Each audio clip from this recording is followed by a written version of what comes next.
வணக்கம். பரபரப்பு மீடியா செய்திகளுக்காக நான் நிரோஷன்.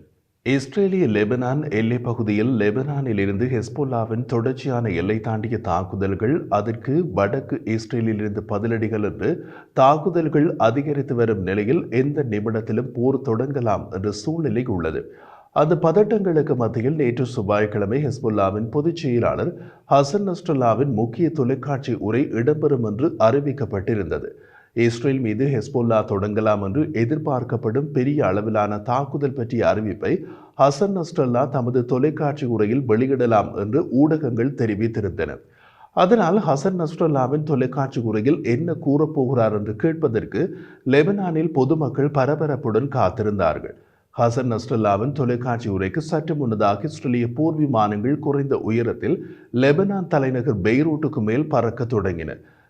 கொண்டு பறந்த இஸ்ரேலிய போர் விமானங்கள் பெய்ரூட்டின் ஒலித்தடியை உடைத்தன. குறைந்த வேகத்தில் சூப்பர்சோனிக் விமானங்கள் பறந்து ஒலித்தடியை உடைக்கும் இந்த நடவடிக்கையை சோனிக் பூம் என்று அழைப்பார்கள். தரையில் உள்ளவர்களை அதிர வைத்து அச்சப்படுத்தும் நடவடிக்கை தான் சோனிக் பூம். ஒரு சோனிக் பூம் என்பது ஒரு பொருள் ஒலியின் வேகத்தை விட வேகமாக காற்றில் பயணிக்கும் போது உருவாக்கப்பட்ட அதிர்ச்சி அலைகளுடன் தொடர்புடைய ஒலி. சோனிக் பூம்கள் மிகப்பெரிய அளவிலான ஒலி ஆற்றலை உருவாக்குகின்றன. இது மனித காதில் ஒரு வெடிப்பு அல்லது இடிமுழக்கம் போன்ற ஒலியை எழுப்புகிறது. பெரிய சூப்பர்சோனிக் விமானங்களால் ஏற்படும் சோனிக் பூம்கள் அதீதமான சத்தமாகவும் திடுக்கிடவும் விதமாகவும் இருக்கும். இவை மக்களுக்கு அச்ச உணர்வை ஏற்படுத்த முனைகின்றன. அத்துடன் சில கட்டமைப்புகளுக்கு சிறிய சேதத்தை ஏற்படுத்தி இருக்கலாம். இஸ்ரேலிய விமான தாக்குதலில் கொல்லப்பட்ட ஹெஸ்புல்லாவின் மூத்த தளபதி ஷூக்ரின் மரணத்தின் ஒரு வார ஆண்டு நிறைவினை குறிக்கும் விதத்தில் செவ்வாய்க்கிழமை ஹசன் நஸ்ரல்லாவின் தொலைக்காட்சி உரை திட்டமிடப்பட்டிருந்தது. அவரது தொலைக்காட்சி உரையின் தொடக்கத்தில் பெய்ரூட்டில் இஸ்ரேலிய விமானங்கள் பறக்கும் சோனிக் பூம்கள் ஒரு ஆத்திரமூட்டல் செயல் என்று நஸ்ரல்லா குற்றம் சாட்டினார். பெய்ரூட்டில் இஸ்ரேலிய விமானங்களின் சோனிக் பூம்கள் எழுப்பிய பலத்த சப்தங்கள் பொதுமக்களை தங்கள் ஜன்னல்களை அவசரமாக திறக்க வைத்து கண்ணாடிகள் உடைந்து போவதை தடுக்க வைத்தது. தங்கள் பால்கனியில் நின்ற குடியிருப்பாளர்களை விரைந்து வீடுகளுக்கு உள்ளே அனுப்பியது. ஐடிஎஃப் தரப்பிலிருந்து சோனிக் பூம் பற்றி எந்த கருத்தும் இல்லை. ஹெஸ்பொல்லாவின் பொதுச் செயலாளர் ஹசன் நஸ்ரல்லாவின் உரையில் கூறிய போது, கடந்த மாதங்களில் நடந்த மற்ற ஹெஸ்பொல்லா தளபதிகளின் கொலைகளுக்கு பதிலடி கொடுக்கப்பட்ட விதத்தில் மூத்த தளபதி ஷூக்ரின் படுகொலைக்கு பதிலடி கொடுக்கப்படும் என்று எதிர்பார்க்க முடியாது என்றார். அதன் அர்த்தம் இதுவரை கொடுக்கப்பட்ட பதிலடிகளை விட இம்முறை பெரிதாக இருக்கும். கடந்த மாதங்களில் நடந்த ஹெஸ்பொல்லா தளபதிகளின் கொலைகளுக்கு கொடுக்கப்பட்ட பதிலடி அதிக எண்ணிக்கையிலான ராக்கெட்களை இஸ்ரேலை நோக்கி ஏவியதுதான். நஸ்ரல்லா தொடர்ந்து உரையாற்றிய போது, நாங்கள் இன்று வரை தீவிரங்களை தேடவில்லை. நாங்கள் காசாவுக்கு ஆதரவாக போராடி வருகிறோம். ஆனால் லெபனான் தேசிய நலனை கருத்தில் கொண்டே எமது தாக்குதல்கள் திட்டமிடப்படுகின்றன என்று கூறினார். உரையை தொடர்ந்த அவர், ஒவ்வொரு முறையும் எங்கள் தளபதிகளில் ஒருவர் கொல்லப்பட்ட போது எங்களது பதிலடி உயர்ந்தது. ஆனால் எப்போதும் அளவிடப்படுகிறது. அந்த அளவுக்கு மேல் எமது பதிலடி போகவில்லை. ஆனால் தஹியாவில் ஒரு உயர்மட்ட தளபதியின் படுகொலைக்கான பதிலடியை வேறு விதமாக நடத்த வேண்டும் என்று அவர் மேலும் கூறினார். தஹியா என்று அவர் குறிப்பிட்டது தெற்கு பெய்ரூட்டில் உள்ள ஹெஸ்பொல்லாவின் கோட்டை. அங்குதான் நஸ்ரல்லா உட்பட ஹெஸ்பொல்லாவின் உயர்மட்ட உறுப்பினர்கள் வசிக்கிறார்கள். இஸ்ரேலை நோக்கி எங்கள் பதிலடி வருகிறது. கடவுள் விரும்பினார் அது மிகவும் வலுவாக இருக்கும் என்றார் அவர். நஸ்ரல்லாவின் தொலைக்காட்சி உரை முடிந்த பின் லெபனான் எல்லைக்கு அருகில் உள்ள இஸ்ரேலின் வடக்கு நகரங்களில் ராக்கெட் மற்றும் ஆளற்ற விமான எச்சரிக்கை சைரன்கள் பல முறை ஒலித்தன. இருப்பினும் ஹெஸ்போல்லா அதிகாரி ஒருவர் தளபதி ஃபுவாட் ஷூக்ரின் படுகொலைக்கு பதிலடி இன்னமும் தொடங்கவில்லை என்று கூறியதாக லெபனான் ஊடகங்கள் தெரிவித்தன. கடந்த வாரம் ஹெஸ்போல்லாவின் தளபதி கொல்லப்பட்ட தாக்குதல் 10 மாத மோதலின் போது பெய்ரூட்டின் தெற்கு புறநகர் பகுதியில் உள்ள ஹெஸ்போல்லாவின் கோட்டையில் இஸ்ரேல் நடத்திய இரண்டாவது தாக்குதல். ஹமாஸ் தலைவர் இஸ்மாயில் ஹனியே ஈரானில் ஒரு வெடிப்பில் கொல்லப்பட்டதற்கு சில மணி நேரம் முன்பு இந்த தாக்குதல் நடந்தது. 2 படுகொலைகளுக்கு இஸ்ரேலை தண்டிக்கப் போவதாக ஈரானிய இஸ்லாமிய குடியரசு சபதம் செய்துள்ளது. ஷூக்ரின் கொலைக்கு இஸ்ரேல் பொறுப்பேற்றது. ஆனால் ஹனியேயின் மரணம் குறித்து எந்த கருத்தும் தெரிவிக்கவில்லை. அன்றிரவு மத்திய கிழக்கில் வேறு எந்த விமான தாக்குதல்களையும் நடத்தவில்லை என்று மட்டும் கூறுகிறது. அது உண்மைதான். இஸ்மாயில் ஹனியே கொல்லப்பட்டது ஒரு விமான தாக்குதலில் அல்ல. டெஹ்ரான் விருந்தினர் மாளிகையில் இஸ்மாயில் ஹனியே தங்கியிருந்த அறையில் வெடிகுண்டு வைத்து ஹனியேவை மொசாட் கொன்றதாக சில பாதுகாப்புத்துறை வட்டாரங்கள் தெரிவித்துள்ளன. நஸ்ரல்லா தமது தொலைக்காட்சி உரையில் கஷ்டங்கள் மற்றும் தியாகங்கள் இருந்த போதிலும் காசாவை தொடர்ந்து ஆதரிக்குமாறு ஈராக் மற்றும் ஏமனில் உள்ள ஈரானிய ஆதரவு இயக்கங்களுக்கு அழைப்பு விடுத்தார்.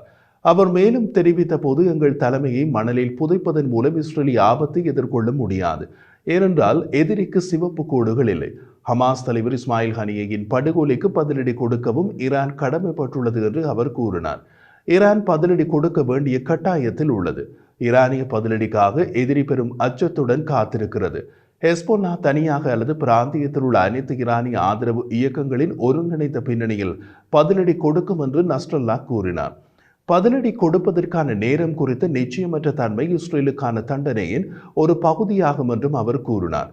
முன்பு நடந்த போர்கள் பற்றி குறிப்பிட்ட நஸ்ரல்லா, கடந்த கால போர்கள் மிகப்பெரிய அரபு படைகளை தோற்கடித்து IDF இனி வெல்ல முடியாத சக்தியாக இல்லை என்றார். நஸ்ரல்லாவின் உரைக்கு பின்னர் வடக்கு இஸ்ரேலில் ஹெஸ்போல்லா 30க்கும் மேற்பட்ட ராக்கெட்களை ஏவியது என்று IDF கூறியது. IDF-இன் கூற்றுப்படி வடக்கு கோலன் பீடபூமிகளை இலக்காக கொண்ட சுமார் 20 ராக்கெட்களில் முதல் தொகுதியில் ஏவப்பட்டு அனைத்து ராக்கெட்களும் திறந்த பகுதிகளில் விழுந்தன. சிறிது நேரம் கழித்து மேலும் 10 ராக்கெட்கள் கலீலி பன்கேட்டில் மீது ஏவப்பட்டன. சில ராக்கெட்கள் அயன்டோம் மூலம் இடைமறித்ததாகவும் பல தாக்கங்கள் பதிவாகியதாகவும் அவற்றில் சில தீயை மூட்டியதாகவும் IDF கூறியது. மேற்கு கலீலியில் ஹெஸ்போல்லாவின் ஆளற்ற விமான தாக்குதலில் 19 பேர் காயமடைந்தனர். அவர்களில் ஒருவர் ஆபத்தான நிலையில் உள்ளார். தாக்குதல்களில் உயிரிழப்புகள் எதுவும் ஏற்படவில்லை. தெற்கு லெபனானில் கஃபர் கிலாவில் உள்ள ஹெஸ்போல்லா ஆயுத கிடங்கு ஒன்றில் பல செயற்பாட்டாளர்கள் உள்ளே நுழைவதைக் கண்டு இஸ்ரேலிய போர் விமானங்கள் ஆயுத கிடங்கை தாக்கின என்று IDF கூறியது.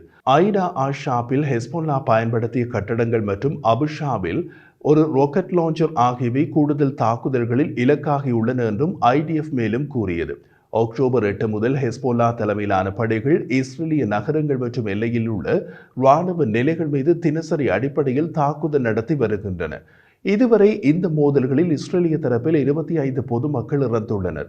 அதேபோல் 18 IDF துருப்புக்கள் மற்றும் பாதுகாப்பு துருப்புக்கள் இறந்துள்ளனர். சிரியாவில் இருந்தும் இஸ்ரேலை நோக்கி பல தாக்குதல்கள், காயங்கள், உயிர் சேதங்கள் ஏதுமின்றி நடந்துள்ளன. இஸ்ரேலை விட ஹெஸ்போல்லா தரப்புக்கே இதுவரை சேதம் அதிகம். இன்றைய தேதி வரை பெரும்பாலும் லெபனானில், ஆனால் சில சிரியாவில் நடந்து வரும் மோதல்களின் போது இஸ்ரேலால் கொல்லப்பட்ட 399 உறுப்பினர்களை ஹெஸ்போல்லா பெயரிட்டுள்ளது. லெபனானில் மற்ற ஈரானிய ஆதரவு இயக்கங்களை சேர்ந்த மேலும் 70 செயற்பாட்டாளர்கள், ஒரு லெபனான் சிப்பாய் மற்றும் டசன் கணக்கான பொதுமக்கள் கொல்லப்பட்டுள்ளனர். தற்போது கிடைத்துள்ள மற்றொரு தகவலின்படி ஜோர்டான், கத்தார் மற்றும் சவுதி அரேபியா ஆகியவை காசாவில் போருக்கு பிந்திய அமைதி காக்கும் படைக்கு துருப்புக்களை வழங்குவதற்கான அமெரிக்க கோரிக்கைகளை நிராகரித்துள்ளன என்று ஒரு அரபு அதிகாரியும் இந்த விஷயத்தை நன்கு அறிந்த இரண்டாவது அதிகாரியும் கூறுகின்றார்கள்.